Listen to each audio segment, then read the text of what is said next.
Shqipëria është në negociata për blerjen e 2 avionëve zjarfikës, ku synohet që një prej tyre të jetë operacional brenda këtij viti. Kështu u shpreh ministri Pirro Vengu në një konferencë për mediat, teksa foli për paketën e re të masave për forcimin e kapaciteteve të vendit në përballimin e emergjencave civile. Për gatishmërinë operacionale në përgatitjen e sezonit të zjarreve kemi 3 elemente. E para njëherë fuqizimi i flotës toksore. Kemi një kontratë në zbatime sipër përmes Kajos dhe Timak Defense për prodhimin e mjeteve të emergjencave civile dhe mjeteve të specializuara kryesisht për zonat malore pyjore. Do na japi kjo mundësi që Agjencia Kombëtare e Mbrojtjes Civile t'i transferojë këto mjete bashkive që kanë më shumë nevojë. Dhe në këtë mënyrë ne fillojmë ato që kemi thënë për rinovimin e flotës kombëtare. Elementi dytë, është në negociate sipër finalizim negociate, do thoja unë, blerja e 2 avionëve zjarfikës. Një element i negociatës është të mundsojmë që të paktën një prej këtyre mjeteve të vi sa më parë. Nuk mund të angazhohem dot tani do vi në kohë për sezonin, por synojmë që ta kemi një mjet këtë vit. Vengu u ndar edhe tek fondi kushtëzuar për mbrojtjen civile, duke theksuar se ka rritje të konsiderueshme, disa herë edhe shumë fishim fondesh për 47 bashki. 10 milion euro janë tërësisht për financim projektesh të reja në dispozicion të bashkive. Kemi një rritje të konsiderueshme, disa herë dhe shumë fishim fondesh për 47 bashki, siç është evidente edhe në prezantimin krameje.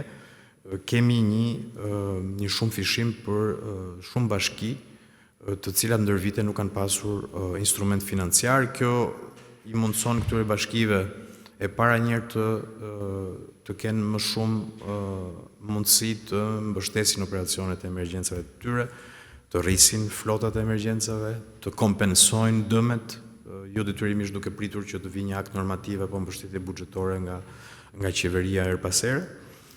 Dhe nga ana tjetër kemi dhe një rritje të fondit të investimeve për infrastrukturën parandaluese. Fondi investimeve si vjet është 18 milion euro. 8 milion euro janë të dedikuara për projekte që janë në zbatime sipër, pra që kanë filluar vitin e kaluar dhe ne kemi vazhduar t'i financojmë këtë vit. Mund të jenë diga, prita lumore, ura, riparime, rehabilitime infrastrukturash të dëmtuara. Dhe nga ana tjetër 10 milion euro shtesë për financim projektesh të reja, tërësisht të reja, në dispozicion të bashkive dhe këtë javë finalizohet edhe procesi i alokimit të tyre, ka pasur shumë aplikime. Korridori 8 është një tjetër element i rëndësishëm që do të përqendrohen investimet dhe vëmendja e qeverisë. Korridori 8, i cili miratohet si pjesë e infrastrukturës kritike të aleancës, dhe një vendimarrje kjo që e lidh Shqipërinë drejt për drejt me orientimin e investimeve qoftë të NATO-s, qoftë të BE-s në këtë aks të rëndësishëm, rrugor, kuroror, portual, mobiliteti ushtarak, që është një temë shumë e rëndësishme e aleancës që